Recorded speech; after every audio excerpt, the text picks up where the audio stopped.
What's up, y'all? It's your boy Toby D from Faith Football Fans. And if you are hearing this, this will probably be one of the last few times you will hear me say Faith Football Fans, because I have officially teamed up with my new Falcon fam, J.R. Clark from the Falcon Eye View. You saw his last video on Sean Harlow that was on this channel as well as his channel, and he still will be doing that occasionally as he's talking about certain views on the Atlanta Falcons under Falcon Eye View. But when we come together, we hopefully will be announcing a new name for ourselves that we already have, and how will be laying out the format when we get together on our next podcast and how we're going to do things. So look for that real soon on this channel. And with that being said, I want to get into talking about our Atlanta Falcons.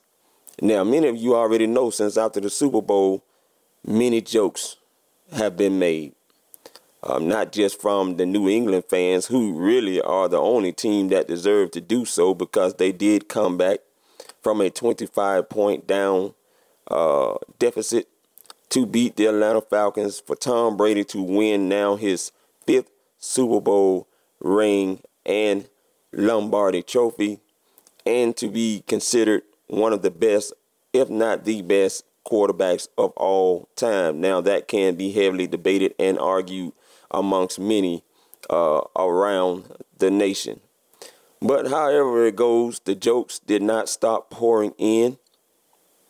We've been all being tormented on Twitter, those who have allowed it to be that way, with the 28-3 lead signs and pics that have been put on there, and talking about our team. And every time you talk to the fans of other teams in our own division, they always have to bring that up because they just feel the need to have to do so.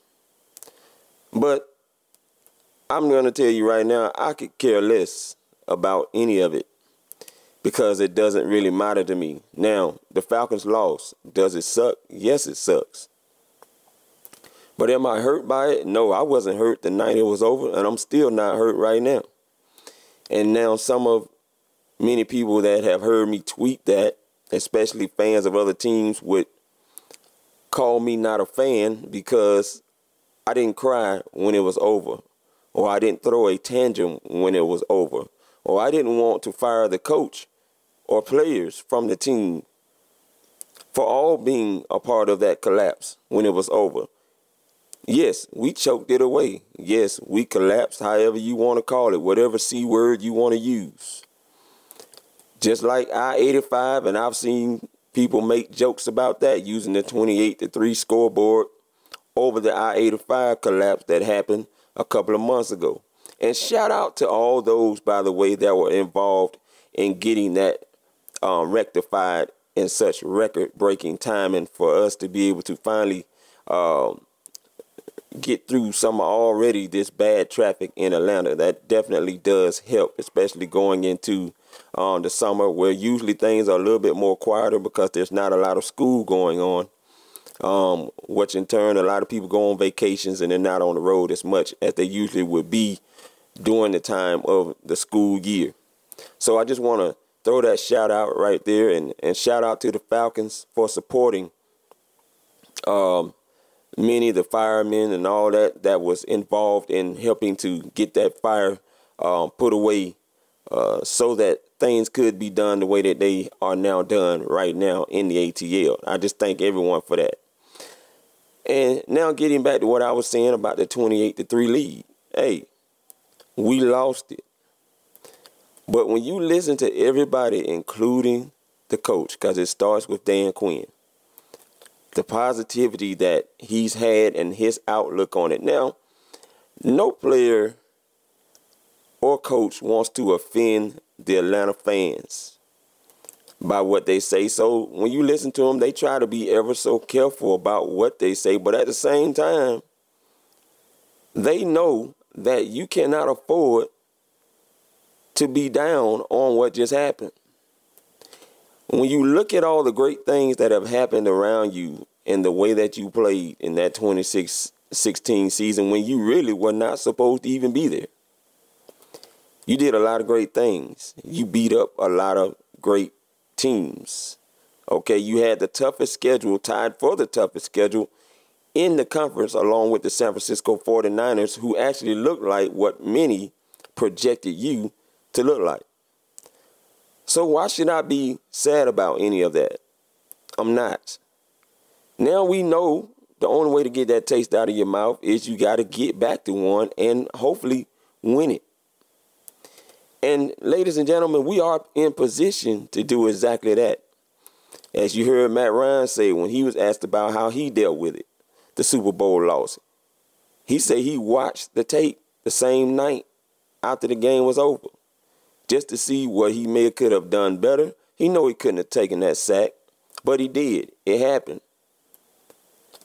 And he knows certain things that could have probably gone on, but he didn't throw Kyle Shanahan under the bus. And many of us didn't like Kyle Shanahan anyway in 2015. We always wanted Matt Ryan to be able to take the offense, especially after a bad season, and run a no-huddle.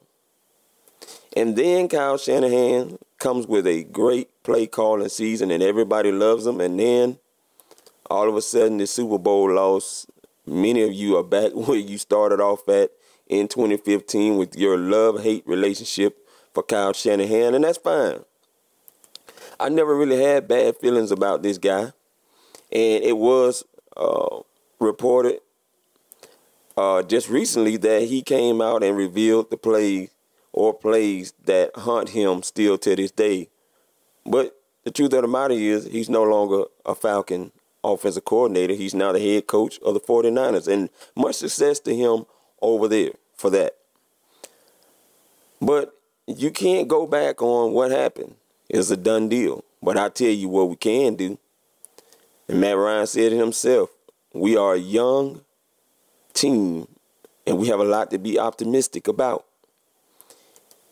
And that loss actually to him, and he would have that feel because he had another passing camp down there in Florida for the team and how they're feeling right now, that it makes them actually hungrier than ever.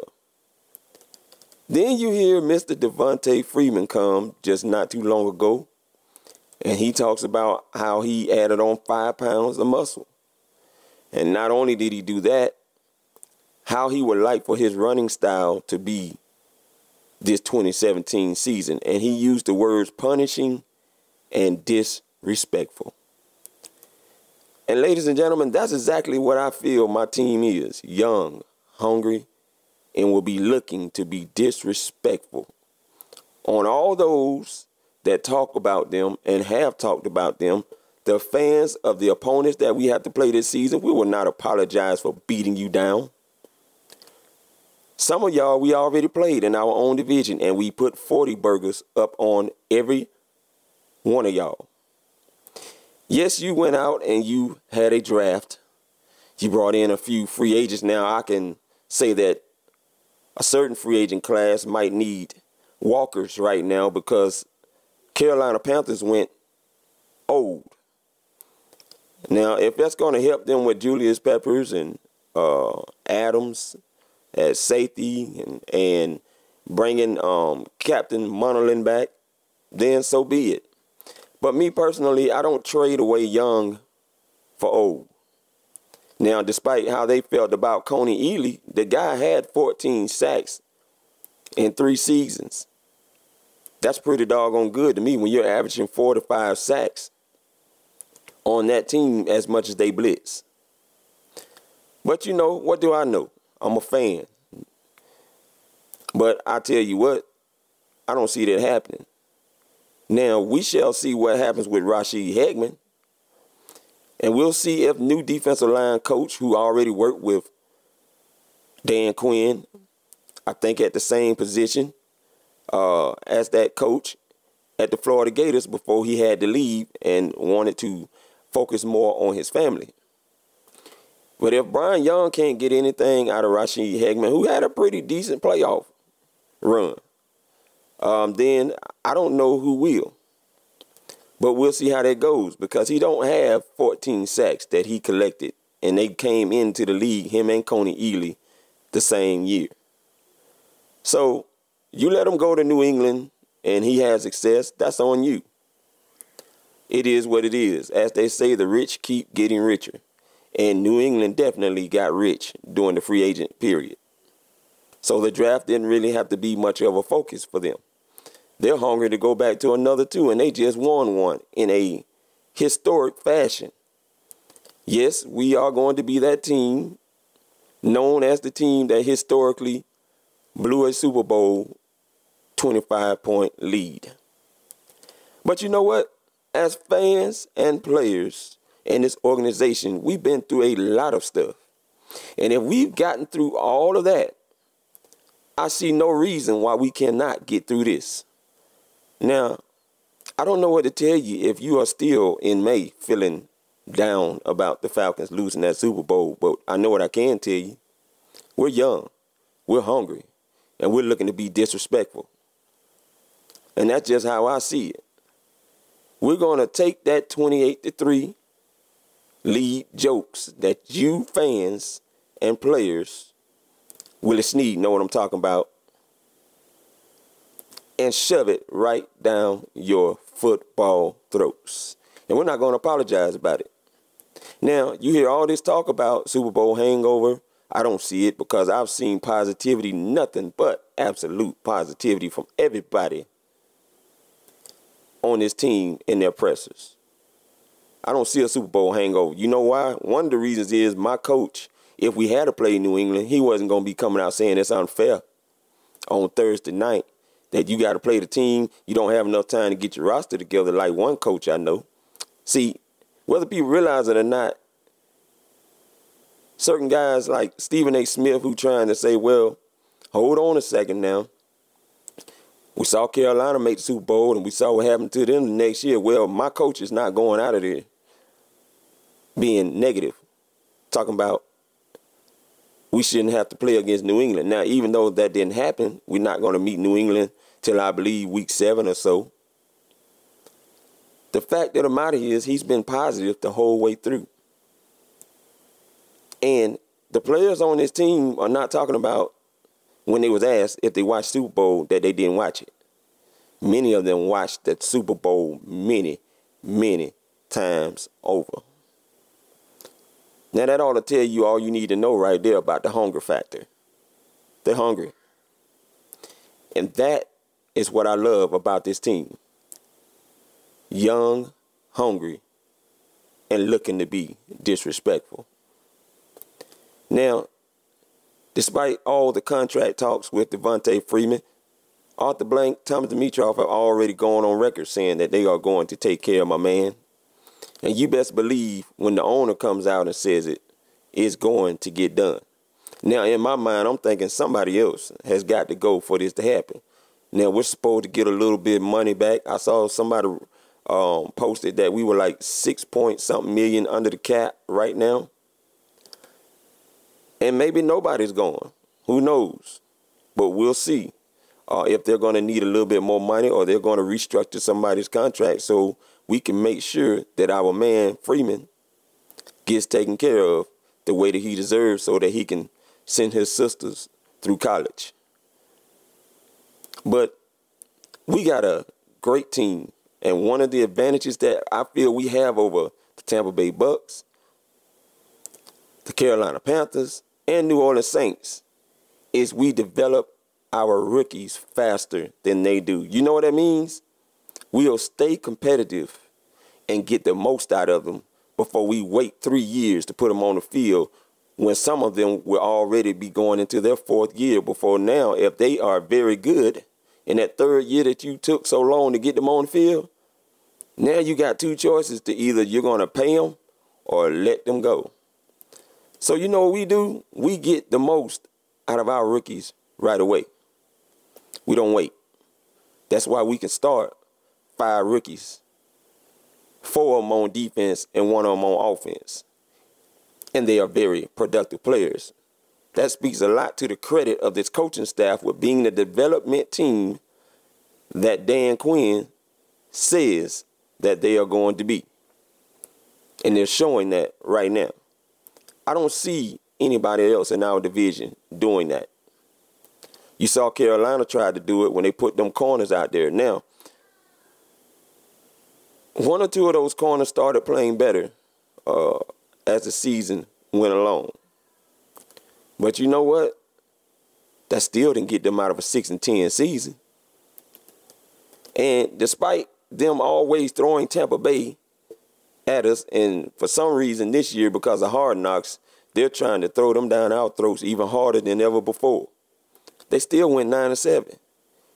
Your quarterback still folded in the games that he needed to win, i.e. Dallas game, i.e. New Orleans game, period.